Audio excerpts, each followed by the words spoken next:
thank you guys. Thanks for coming out today to hear my talk. Thanks, George, for the invitation to come and speak to you. It's a real honor to visit another sister CSU campus and talk to you about something I'm very excited about. Is some of the work that my students and I have been doing with relation to swarm robotics and NASA's desire to use swarm robotics in missions to Mars. So as George said, I'm from Cal State Channel Islands. How many people have ever heard of Cal State Channel Islands? Wow, okay, several. I'm shocked. I had actually never heard of it until I went to interview there, and I lived about 50 minutes away at the time. So I'm glad to hear that you guys have heard about it. It's a beautiful campus. It's tucked up in the edge of the Santa Monica Mountains. It's about 10 minutes from the beach on the famous Pacific Coast Highway on the way to Malibu. The reason I say all this is that we have a master's program. So if any of you are looking to keep studying after you're finished here, keep Cal State Channel Islands in mind when you're looking for a master's program. Okay, so I'm going to play you sort of the punchline at the beginning in a short video, and you're going to see the moment in which my student team last Thursday, in fact, just 1 week ago, found out that they had made the semifinals of a robotics competition that was held at NASA. So here we go. So maybe we don't have volume. So what you see here is one of the robots is carrying something, and it's going to try to drop it off in this white square at the center of the arena. And once it does, then all the students over here are going crazy because we've just made it now to the semifinal round. And so I'll try to describe what all of that scene that you see there is over the course of the rest of the 45 minutes that we have. Okay, so swarm robotics at NASA. So why do you think that NASA's interested in this? Well, what they want to do is use swarms of Mars rovers for something they're calling in situ resource utilization. And what that really means, kind of boiled down into a couple short bullets, is they want to explore Mars or the moon or other planets or asteroids for resources, collect those resources, gather them at some centralized spot, maybe a base station, and then have some mechanism at that base station to convert those resources to fuel and oxygen. So think about if they find ice, they can convert the ice to hydrogen and oxygen. And so the reason for the hydrogen is fuel to send a return mission back to Earth. So before we ever send humans to Mars, we're going to send robots to Mars and then try to send those robots home safely. Okay, so that's the sort of 5-bullet motivation for the scene you just saw from Kennedy Space Center last week. And so you may ask, why swarms? Well, we already have rovers on Mars. Why do we want swarms of rovers on Mars? And so the swarms have the potential to dramatically improve the efficiency of this mission that we're talking about for locating, identifying, collecting resources over some large territory.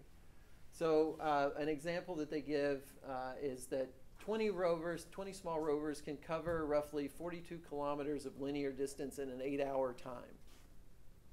That's roughly the same as the rover Opportunity covered in 11 years. And so by sending large numbers of simple, almost disposable rovers, they're able to cover way, way more ground than a particular single, really expensive rover might be able to do. And on top of that, they need to have autonomy, meaning they can't have a control room with 200 engineers that are driving these things remotely. They need to be able to largely drive themselves, interact with one another, find the resources on their own without very much intervention from humans back here on Earth. Okay, so with that, I'll kind of show you the outline for a talk. So we'll talk about a set of problems called the central place foraging problem, or central place foraging algorithms. These largely are biologically inspired. We'll talk about some of the related work that other people have done, and sort of these people are largely responsible for this competition that's going on at NASA called the NASA Swarmathon.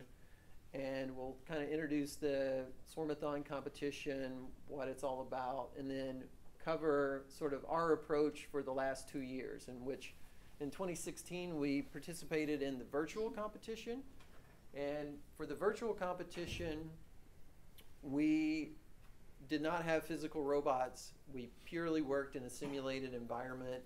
The students just wrote code, simulated in a simulation environment called Robotic Operating Systems and Gazebo. We'll talk more about that in a little bit. And then the whole competition was conducted virtually. And then this year, we were selected as one of the physical robot teams, in which we actually received a box of robot parts. We had to build all the robots from these kits and then write the code to actually get them running get our algorithms running on physical robots. And then we just recently got back from Kennedy Space Center in Florida, where our code actually ran on the actual physical robots. And then I'll conclude with just a little bit summary of what we've talked about and a brief pitch to get you guys considering joining the Swarm next season. So this is a multi-year competition, and they're looking to expand the number of schools that participate in the future. So hopefully if you're inspired at all by this talk, you'd consider forming your own Sonoma State team to tackle this next year. So before we move on, I want to point out that this is my team. So I took 20 students to Kennedy Space Center last week, so I just got back on Saturday. And we were by far the largest team there.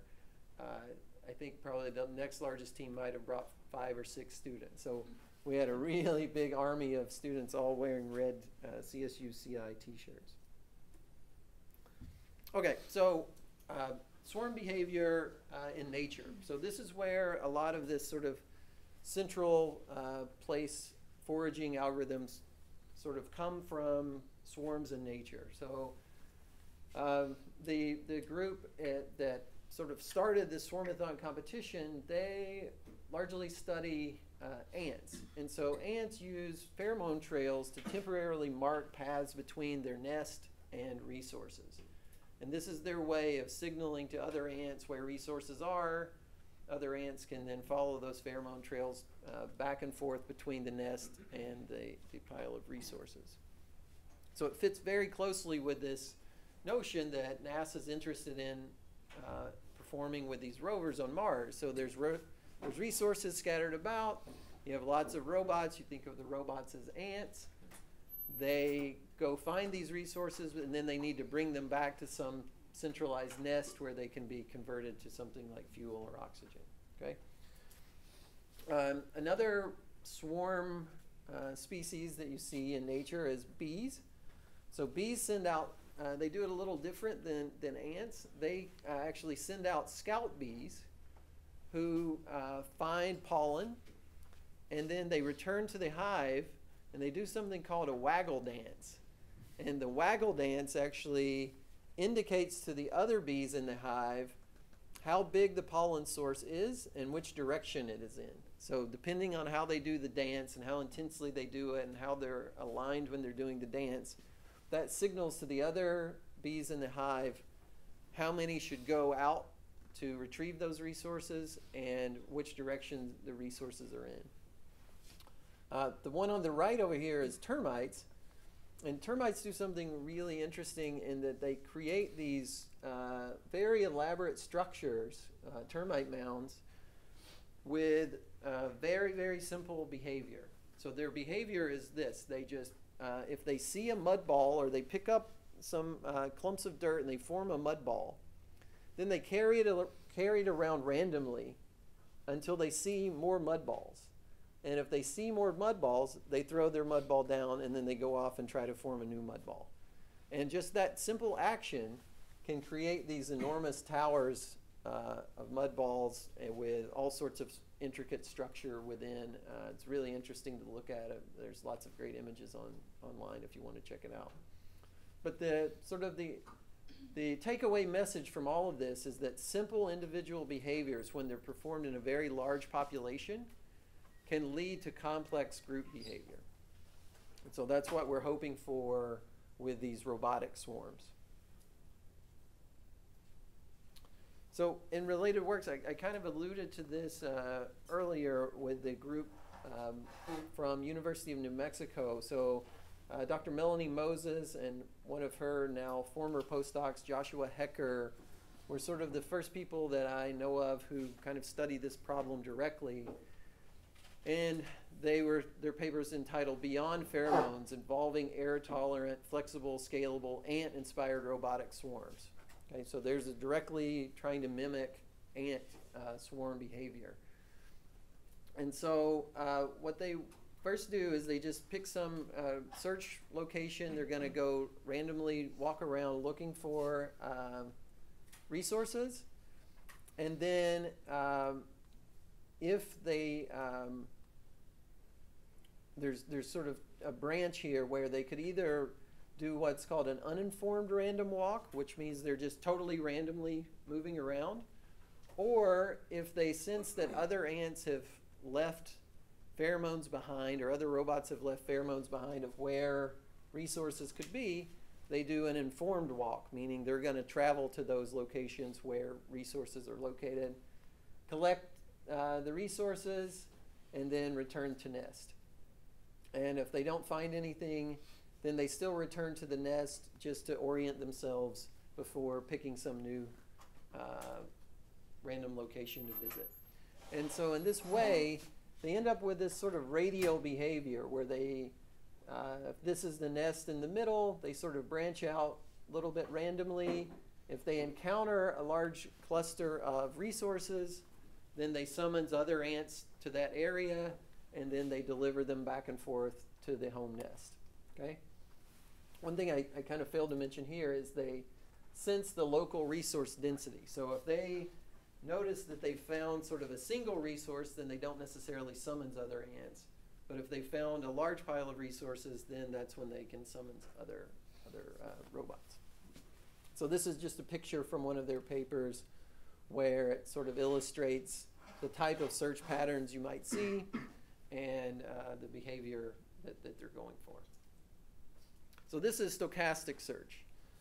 And that same group, another gentleman, Matthew Frick, developed a completely different approach called a deterministic search. And in this deterministic search, they're doing basically a spiral pattern or a lawnmower pattern, which sort of starts near the nest and expands slowly in this very deterministic way, looking for resources. And if there's ever any resources found, they return those resources to the nest. But notice here that there's no, say, calling over of other ants or robots. This is purely just a search. So if any of you have ever studied robotic search, this lawnmower pattern is sort of the first thing you might think of in this case. It's if it's a uniform distribution in particular, you know, this is going to find the all the resources as quickly as possible because you're covering the entire search area with minimum amount of overlap or research. Okay?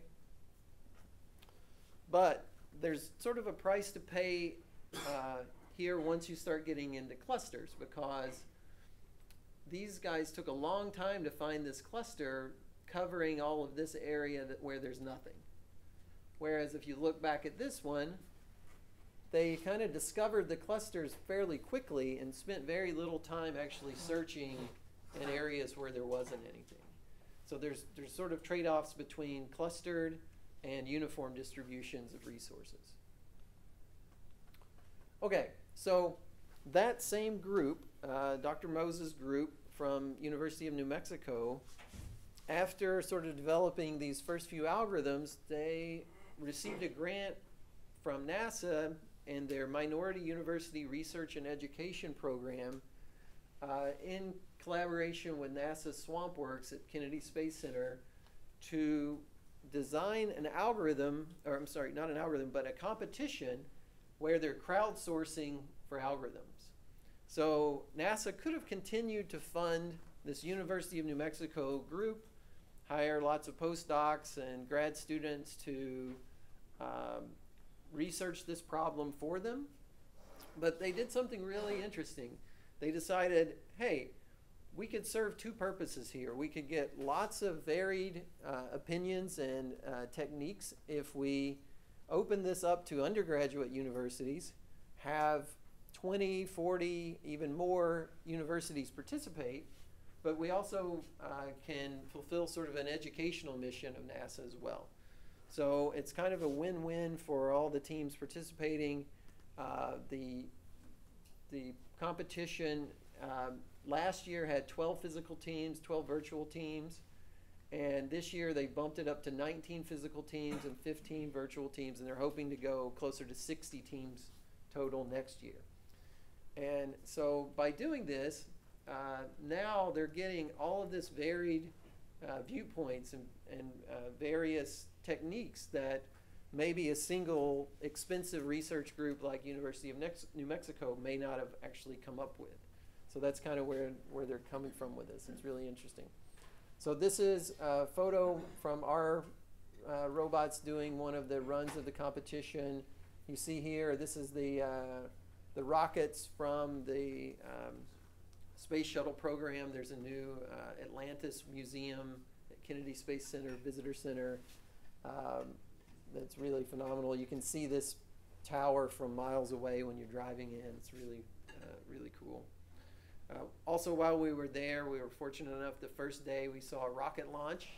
So they shut down the entire competition for about half an hour while we all gathered together and watched the rocket launch. So it was a great experience for all of our students to get to go there. So in 2016, like I mentioned, we were part of the virtual competition. So we did not receive the actual physical robots. All we received is this 3D simulation environment using something called Robotic Operating System, or ROS, in Gazebo. And this is sort of what the playing field looks like. So there's a square area, although it looks a little skewed from my vantage point, but it's a square area. You have either 3 or 6 robots. They have cameras, and they are looking for these things that are essentially like QR codes, but there's something called April tags that are a little bit easier to detect with computer vision.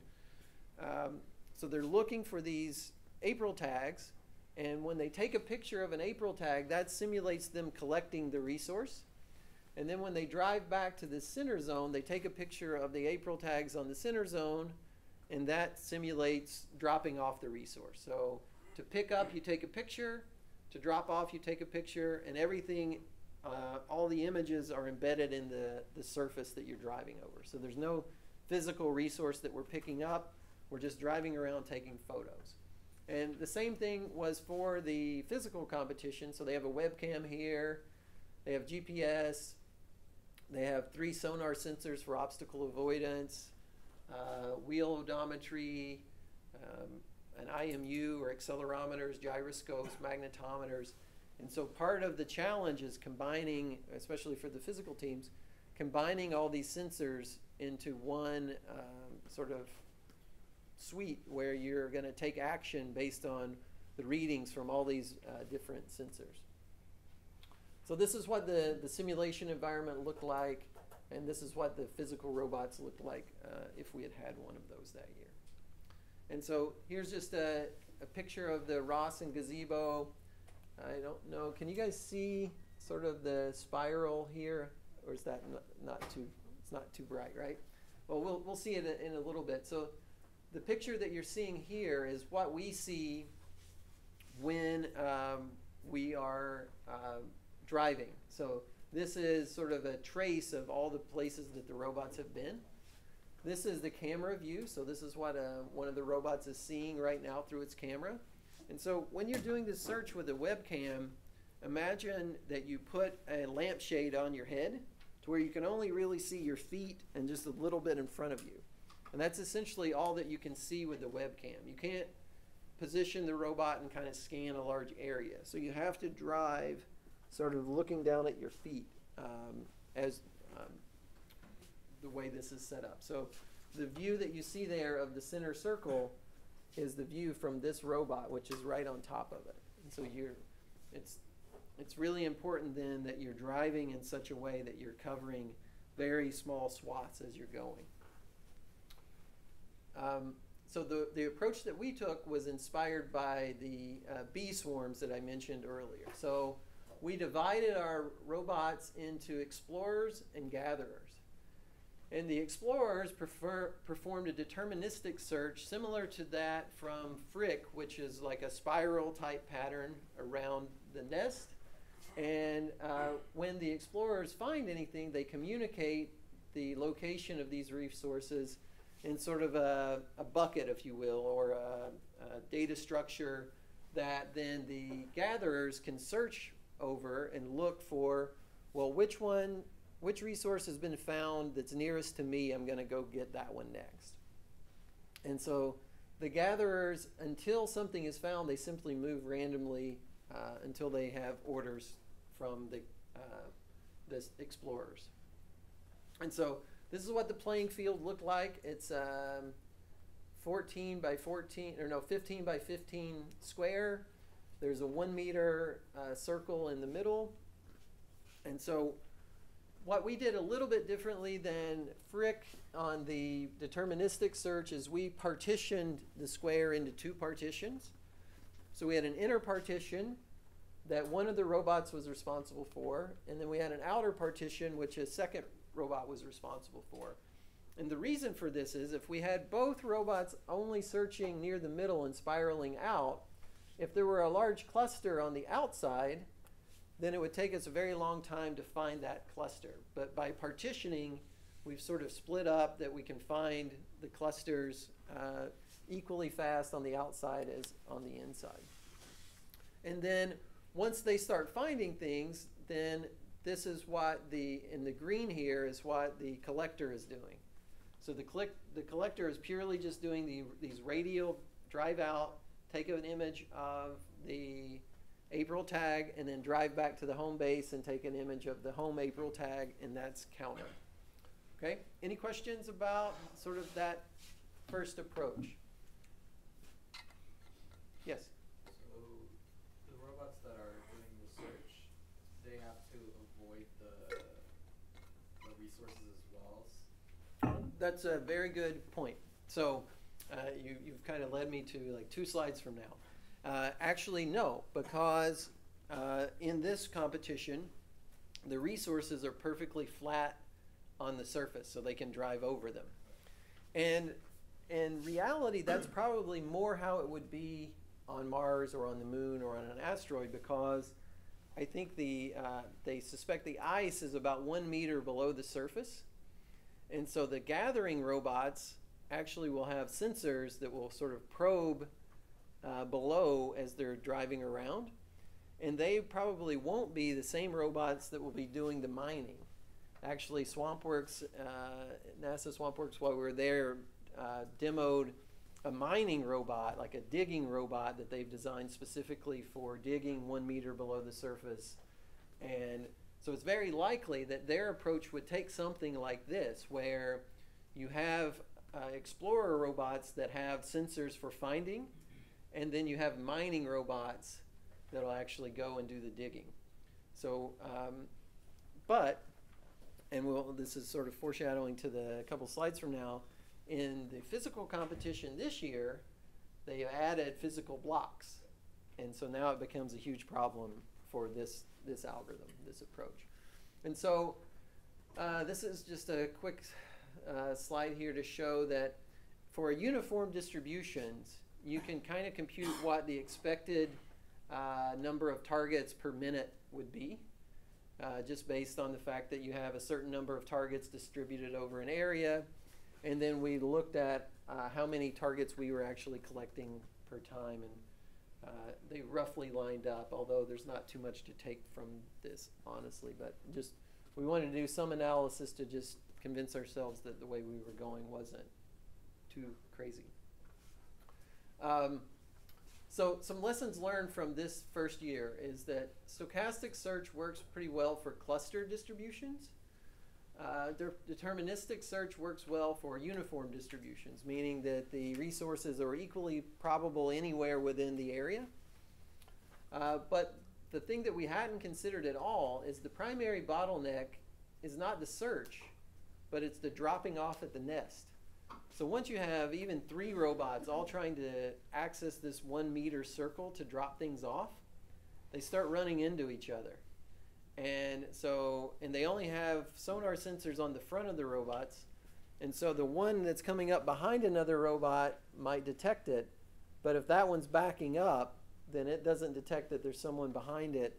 And so you end up with all these sort of multi-step obstacle avoidance sequences that we had to program in to have them sort of navigate that home area. And this scales very poorly with the increased size of the swarm. In fact, at some point you start doing harm by bringing in more people to do the collecting, which is kind of not too satisfying. Now, one of the teams who performed really well in 2016, they developed a strategy, and they recognized this early on, and they developed a strategy for dropping off that required the robots to go through sort of like a landing pattern like airplanes at an airport.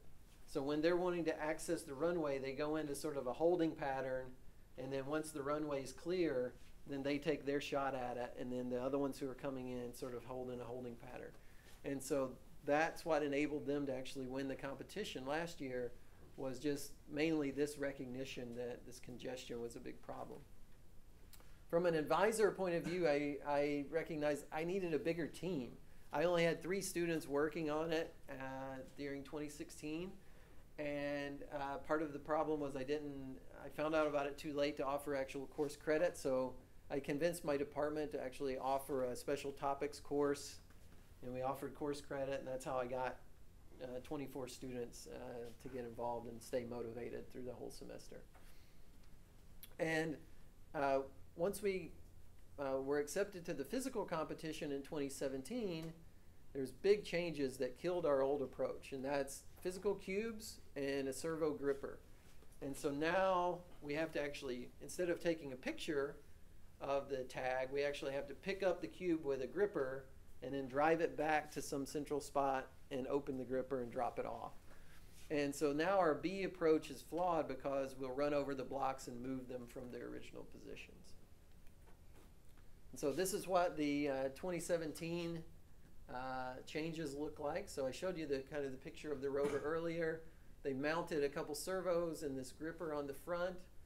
And now the simulation environment, actually you're holding a cube here, trying to drive in to drop it off in the home zone. So this is sort of what the both the physical changes and in the raw simulation changes. So back to the notion about physical blocks. So this is what happens when we ran our old approach. So we're just driving right through a huge cluster and pushing them all out of the way. And we've got our one we're taking back, but we're driving all the other ones away, so we'll never be able to find those again. So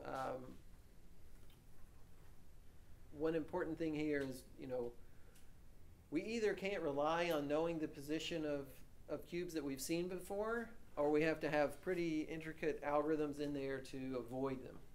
And we went with the approach of ignoring them, drive through them, but not expect to find them when we came back there necessarily. So the assembly took place in the fall semester, so we had about 20 to 25 students came in the lab every Friday afternoon throughout the fall semester to work on assembling the robots. And this is sort of important because this is a 100% computer science group of students, or math.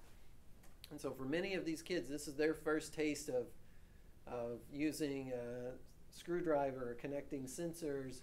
I joke and say, their biggest hardware project to date would have probably been upgrading the hard drive on their laptop or something like that. So this was really exciting for a number of them who really got into it. Some of them, they were kind of cold to it. But overall, I think it was a very positive thing to have the physical robots there for them to see. So this is the first day we got the thing to live. So she forgot to turn on the motor kill switch there. So now it made its first movements. It's a shame you can't hear this because everyone screamed when it made the first move. So that was exciting times for the lab whenever we got the first movements of the robot. So at this point, we kind of finished up the fall, and now we've started the spring semester where I'm teaching this class. And the way that I did the class, since we had 24 students, we couldn't all work on the same code base. So what we did was split the class into small teams. I think at one point we had 6 teams, and then we kind of combined those down to 3 or 4 teams. And we had them develop their own algorithms in the simulator. And then each week when we met, they would talk about their progress and what they've done that week, and basically stand in front of the rest of the class and defend their design. And so the rest of the class got a chance to critique their design and offer suggestions on ways to improve it and things along those lines. And in that sense, it was very much like working on, kind of a professional software team environment rather than sort of prescribed labs. So nothing about this class was prescribed at all. It was 100% open-ended problem that the students had to sort of pick their own priorities about what things they needed to focus on most and things like that. So here's a couple different techniques that came out of these groups. So this one we'll call deterministic search with partitions. And the way that this group decided to split things up is they partitioned the space into sort of this region, and this region, and then drove their lawnmower paths using a waypoint controller to search their own independent region. And the motivation behind this was that they wanted to avoid the bottleneck near the nest.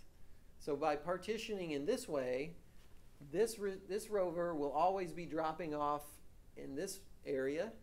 This rover will always be dropping off in this area, and this rover will always be dropping off in this area, and hopefully they won't really run into one another. But the thing that, the penalty that we pay for this approach is that what if all the resources are located in a single partition? So now you have this rover that's completely overworked, and these rovers finish their search right away, and now what are they going to do? So if they join, now you lose this partitioning, avoiding the bottleneck, because now you have all 3 rovers down here, and it's more complicated to code that at that point to determine who to join and things like that. And another thing that this became apparent late, very late for us, is that this requires knowledge of the playing field and communication among the robots to allocate the regions. And so very late in the game, sort of the guys at NASA revealed that the rules were going to be that even though the simulator, the walls of the region were aligned with north and east, that would not necessarily be the case in the actual parking lot. Now, this isn't a problem they would actually have on Mars because you're in this big open area, right? But in the parking lot at Kennedy, they put up a square of Jersey barriers that we had to work within. So imagine this were skewed at 45 degrees, then these robots would have very inefficient search algorithms without first going around the boundary and finding out what the orientation of the walls are. So these are all little things that sort of come into play that aren't necessarily tied to the search, but tied to the competition. Another group had a similar approach to this sort of partitioning idea, but what they decided to do was split it up into partitions, search the partitions, but the person or the robot searching this partition would never actually deliver anything back to the home base. It would just, as soon as it finds anything, spit it out into this drop zone. So this one would drop into the top zone, these 2 would drop into the bottom zone, And then 5 and 6 are like our bee-inspired collectors. So their whole job is just to empty the drop zone. And so that was another way of sort of splitting up the work and avoiding the congestion around the nest. But again, we need knowledge of the playing field. And another big killer for us here is that the pickup and drop off actually costs you some amount of time. So now this robot has found something, it's picked it up and it's dropped it off. Now this robot has to find it, pick it up and drop it off. And so now we've essentially doubled that amount of time that we spend doing drop-offs and pickups. Another group developed something called a weighted stochastic search. And this one was kind of neat. So it did a weighted sum of 3 vectors. So a uniform random unit vector, plus or minus 15 degrees. A potential field that tries to keep it away from pass points that it's visited. And a normalized coordinate vector that just basically tries to drive it away from the nest. And so there's some weighted sum of these 3 vectors determine which direction the robot's going to go in next. And this is pretty cool. I think it has a lot of potential, but unfortunately for this team, implementation was too complex for the sort of fast pace of the competition. So they never fully got it ironed out to where everything was working 100% of the time. And it had lots of parameters to tune. So each one of these things, you know, there was a weight associated with it. How do you choose 15 degrees? How do you choose the parameters with the potential field? And so all those things needed more time to iron out. So the student who is largely responsible for this is going to be doing an REU visiting University of New Mexico this summer, so hopefully they'll have a chance to dig deeper on that one. And so eventually we got things looking really good in simulation. And we were collecting, this was with one of the deterministic partitioning approaches, and we were finding lots and lots of targets. We're feeling good about ourselves. And then we got outside the building. And so once we got outside the building and started testing outside, what we realized is that these things really never drive anywhere close to straight. And so we had spent a great deal of our time developing and perfecting these algorithms in simulation without doing a lot of testing on the physical robots. And so in this particular picture that you see here, we were trying to drive in a square, or in a spiral, but a square type spiral. And you can see, I mean, it's nowhere close to a square. So any of these deterministic approaches that require, remember, that you're looking down and you're only seeing this small footprint from your camera, well, when I go down this swath and I turn around and I come back, I need to be very precise about coverage so that when I go one direction and then come back the other direction, that there's slight overlap between the field of view of the camera, so I know that I've searched everywhere. Well, once we see this, we realize that, hey, that's not really feasible with these robots. So sort of at the last minute, I mean, really, truly, last minute, we decided to, I paired off a very small team of students and had lunch with them and said, we need to come up with a bulletproof plan B. And so our bulletproof plan B was this. It's a randomized approach or a stochastic approach that if we're near the home base, we just pick take the half plane pointing away from home base, pick a random heading in that direction and drive in it. And if we're far from the home base, we turn around and we try to drive back toward the home base. And so what that results in is these sort of starfish-like patterns, like wiggly starfish legs. And it's super simple to implement. It required no communication, and it tends to find resources close to the nest first.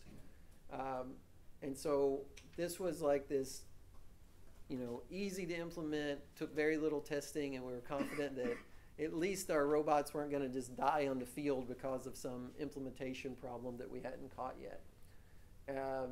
Weaknesses is that we still required some amount of position information for deciding when to switch, and actually this eventually kind of killed us in the competition. And it repeats the searches near the home nest. Because it's a radial search, we end up searching that area near the origin more often than places far away. but that was something we were willing to live with on sort of short notice. So we shipped that code and then had to wait 1 month before we actually went to NASA to observe it in action. So we took this whole team of kids here, and after all said and done, we ended up finishing third out of 19 teams with that very simple algorithm. And this is a picture of sort of triumph and agony all at the same time. So remember I said that something that killed us was needing to know the position to know when to switch. Well, sometimes our position became very confused. And so at times, even though we were at the home location, we were trying to drive across it to go away from it. And because we didn't know which side of home we were actually on due to GPS errors. And so this robot's trying to drive across the home location, and we've collected lots and lots of resources, and it's sitting there trying to drive across, and they're counting down 3, 2, 1, and then when they get to 0, they hit the kill switch that kills all the motors on the robots. And this is where he wound up. And so in that last second, it pushed several blocks out of the home, but they stopped it just before it pushed these remaining blocks out of home. And that was the difference between us going to the finals or finishing fourth. So we ended up finishing third, and it was really, truly within 2 seconds of time that we could have either made it to the finals or we could have pushed the rest out and finished fourth. So it was really kind of like pain and agony and triumph all at the same time for a student. But we ended up getting lots of downtime in between runs to go visit all the exhibits at NASA. So here's the Atlantis shuttle on display. There's a great exhibit for the Apollo program, complete with one of the rockets that took all the Apollo missions to the moon. We got to meet one of the engineers who was part of every launch mission control for the Apollo program. So he saw every Apollo mission launch, and got to chat with him for a while, and he got to tell us some of his stories to our students. Overall, just a fabulous experience. And with that, thank you for your attention and time, and I'll take any questions you have. Yeah.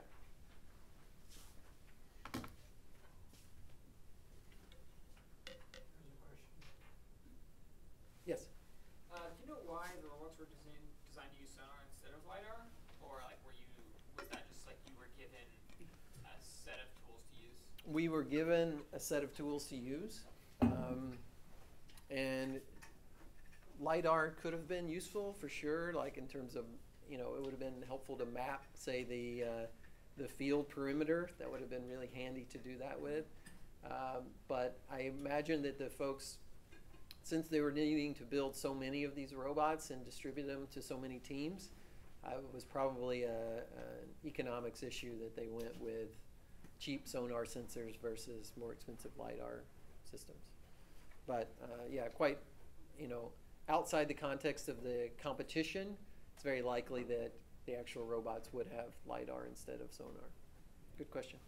Yeah. I know you said a lot of the teams you all got like pretty much the same kit. Now, did they have sort of like, I know how your teams looked pretty similar between 2016 and 2017. Was it that all of them sort of looked that way from all the teams, or did each team sort of approach the problem of like how to position the sensors, how to set it up, or was there a template that you had to follow? There was a template, and they actually 3D printed many of the parts to help hold the thing together, which was kind of neat for our students. They actually had a chance to tap screw holes and things like that they've probably never done before. But long story short, we did not take our robots to Florida. We just used our robots to test our algorithms, and it was like stock car racing kind of thing. We just shipped our code, and our code had to run on their robots. And so every team was in the same boat from that. We were all running on the same set of robots. Good question. Yes? So as far as you're doing Swarmathon, and NASA wanted to go and do smaller robots on Mars, right? How are they powering it, all the robots? I feel like that would be a problem. Well, they're powering them the same way they do today with solar. They're doing solar? Yeah. So that's not an issue at Mars, that they get enough volts? No, so I don't have a good picture of it, but maybe I do. Let's see. But I think I have a photo of the very beginning here.